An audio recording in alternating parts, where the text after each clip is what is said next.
Di sebuah kamar yang penuh dengan impian tentang langit, Nino dan Luna tenggelam dalam halaman-halaman ensiklopedia luar angkasa yang menakjubkan. Lihat Luna, ternyata ada miliaran bintang di luar sana. Dengan mata berbinar, Nino menunjuk sang surya, sang pusat gravitasi yang memancarkan energi luar biasa. Luna mendengarkan setiap penjelasan dengan penuh rasa ingin tahu, membayangkan jarak jutaan kilometer yang terbentang di sana. Setiap fakta penting tersimpan rapi dalam catatan kecil Luna, jemarinya lincah menuliskan keajaiban alam semesta. Pikiran mereka melayang jauh, membayangkan diri mereka terbang menembus awan dan meninggalkan gravitasi bumi. Tiba-tiba, sebuah cahaya keperakan yang asing mulai menari-nari di balik kaca jendela. Dunia seolah berhenti berputar saat Nino dan Luna menatap cahaya misterius itu dengan mata yang membelalak. Sebuah portal antar dimensi terbuka memancarkan kilauan yang mengundang jiwa petualang mereka. Keberanian mengalahkan rasa takut, mereka melangkah maju menyongsong takdir baru.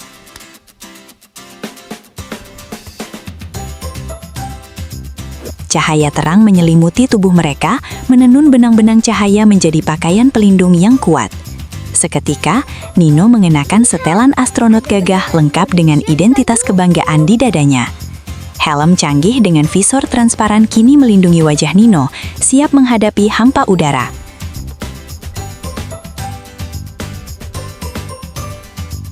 Luna tampil anggun dengan setelan putih gading dan aksen merah muda yang melambangkan semangat dan ketenangan. Hijabnya terbingkai sempurna di balik helm, sebuah perpaduan antara identitas dan teknologi masa depan.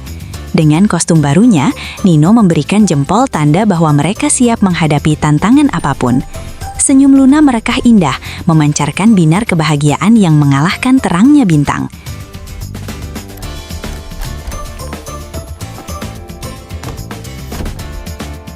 Secara perlahan, tubuh mereka terangkat dan melayang masuk ke dalam portal, meninggalkan zona nyaman mereka. Kamar yang akrab kini berganti dengan hamparan galaksi yang tak berujung, sebuah kanvas hitam yang ditaburi intan.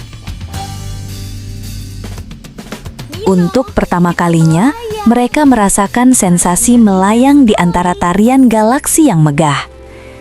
Sebuah pesawat ruang angkasa mungil berwarna biru cerah hadir menjemput mereka di antara bintang-bintang.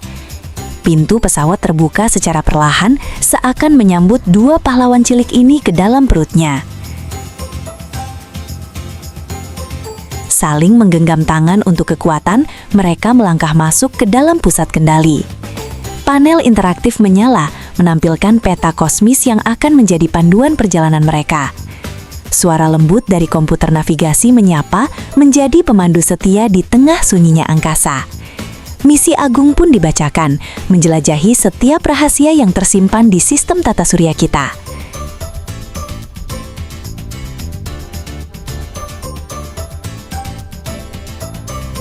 Dengan tekad bulat, jari mungil Nino menekan tombol start untuk memulai perjalanan sejarah ini.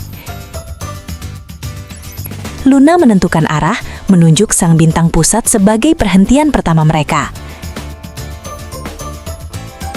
Mesin pesawat menderu sunyi, melesat membelah kegelapan, meninggalkan jejak cahaya. Nino menyiapkan kameranya, tak ingin satu detik pun dari keajaiban ini terlewatkan. Perjalanan pun dimulai, sang surya yang membara telah menanti di kejauhan. Kecepatan meningkat, membuat bintang-bintang di sekitar tampak seperti garis-garis cahaya yang panjang.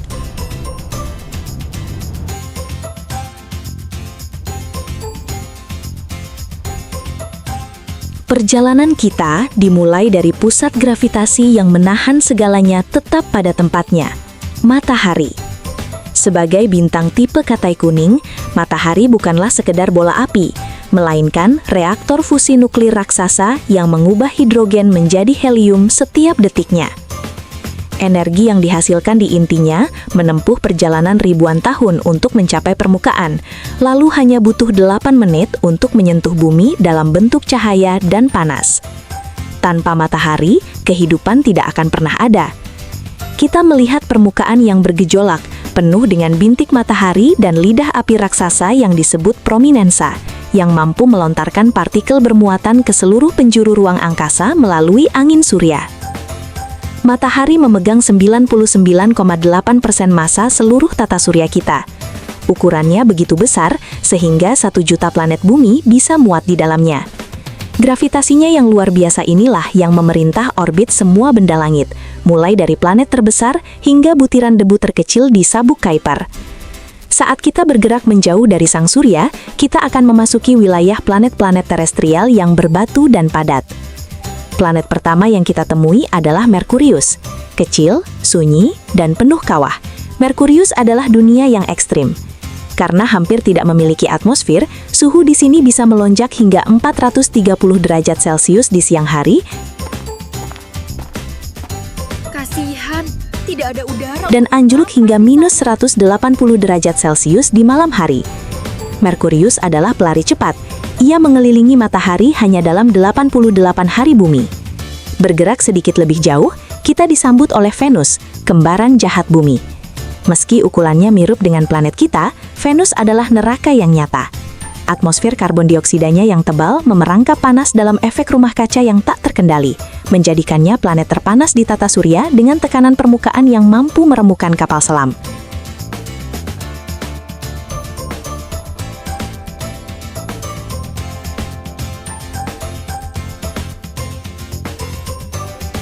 Kenapa dia tidak secantik bumi ya, komputer? Bumi ya, komputer.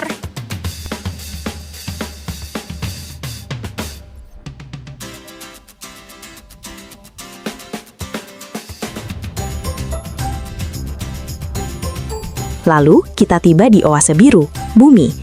Dari ruang angkasa, bumi tampak seperti kelereng rapuh yang dilindungi oleh atmosfer tipis. Inilah satu-satunya tempat yang kita ketahui memiliki air dalam bentuk cair di permukaannya dan oksigen yang melimpah. Bumi memiliki keseimbangan yang sempurna, jarak yang tepat dari matahari, kemiringan poros yang menciptakan musim, dan medan magnet kuat yang melindungi kita dari radiasi mematikan. Kita bergerak melewati bulan, satu-satunya satelit alami kita yang terus setia menemani bumi selama miliaran tahun.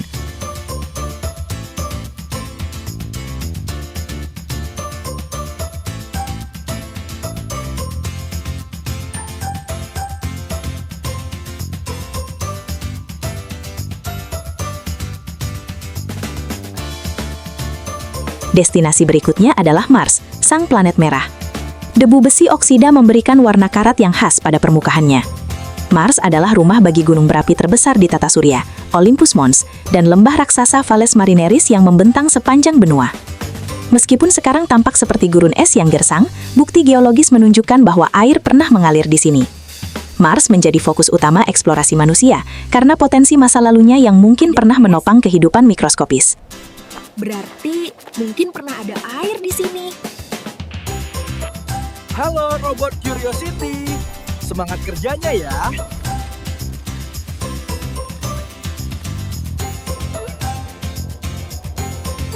Apa mungkin suatu hari kita bisa tinggal di sini, komputer? Setelah Mars, kita tidak langsung menemukan planet bertutnya. Kita harus melewati sabuk asteroid, sebuah wilayah luas yang dipenuhi oleh jutaan sisa-sisa pembentukan tata surya. Di sini terdapat Ceres, planet kerdil terbesar di wilayah ini. Sabuk ini bukanlah ladang batu yang padat seperti di film-film fiksi ilmiah, melainkan ruang kosong yang luas di mana jarak antar asteroid besar bisa mencapai jutaan kilometer. Wilayah ini menandai perbatasan antara planet berbatu dan raksasa gas yang megah.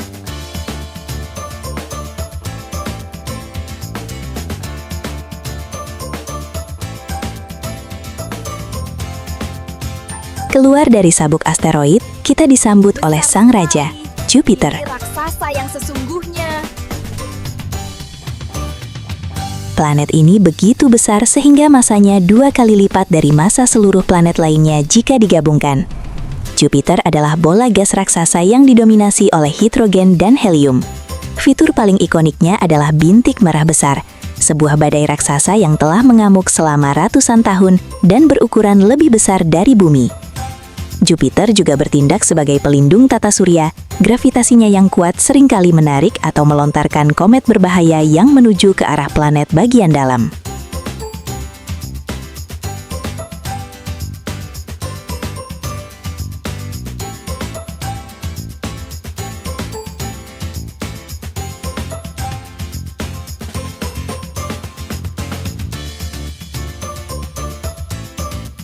Selanjutnya, kita menjumpai perhiasan tata surya, Saturnus.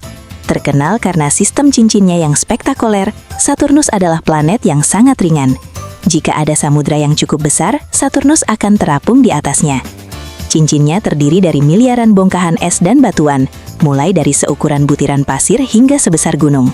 Saturnus dan Jupiter memiliki puluhan bulan, beberapa di antaranya seperti Titan dan Europa, menyimpan samudra bawah tanah yang menjadi target pencarian kehidupan di luar bumi.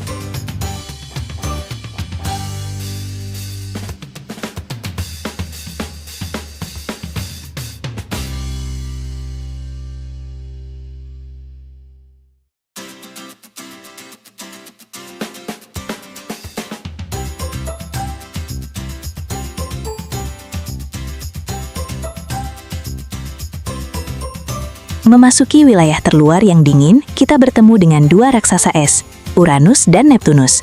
Uranus adalah planet yang unik karena ia berputar pada sisinya, seolah-olah ia terguling di orbitnya. Kemungkinan besar akibat tabrakan besar di masa lalu. Warnanya yang biru pucat berasal dari gas metana di atmosfernya. Di sini, suhu mencapai titik terendah di tata surya, menjadikannya dunia yang membeku secara ekstrim.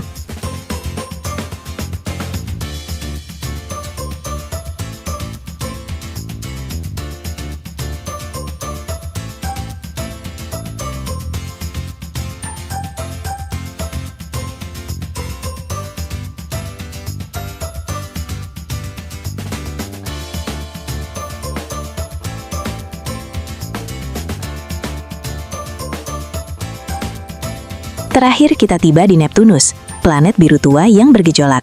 Neptunus memiliki angin tercepat di tata surya, mencapai kecepatan supersonik. Di balik Neptunus terdapat wilayah gelap bernama Sabuk Kuiper, tempat bagi planet kerdil Pluto dan jutaan objek es lainnya. Dari sini matahari hanyalah tampak seperti bintang yang sangat terang, namun gravitasinya tetap menjangkau hingga ke awan Oort yang jauh, batas terluar dari kekuasaan sang surya.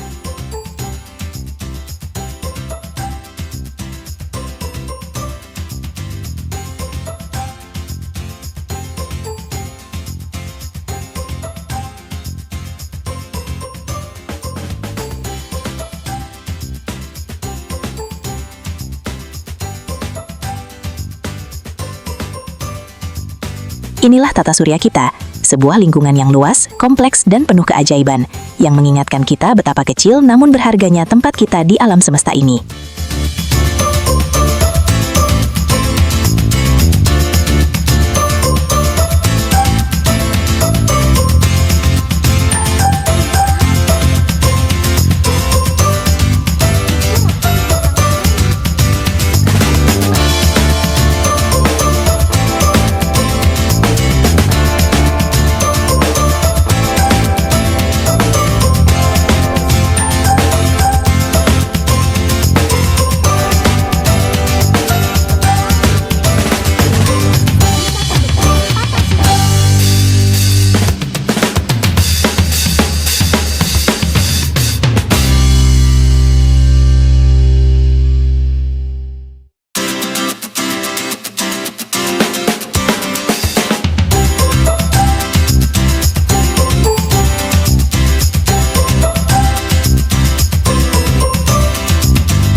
Mulai dari panasnya inti matahari hingga dinginnya tepian Neptunus, kita telah melihat betapa setiap planet memiliki peran unik dalam menjaga keseimbangan sistem tata surya kita.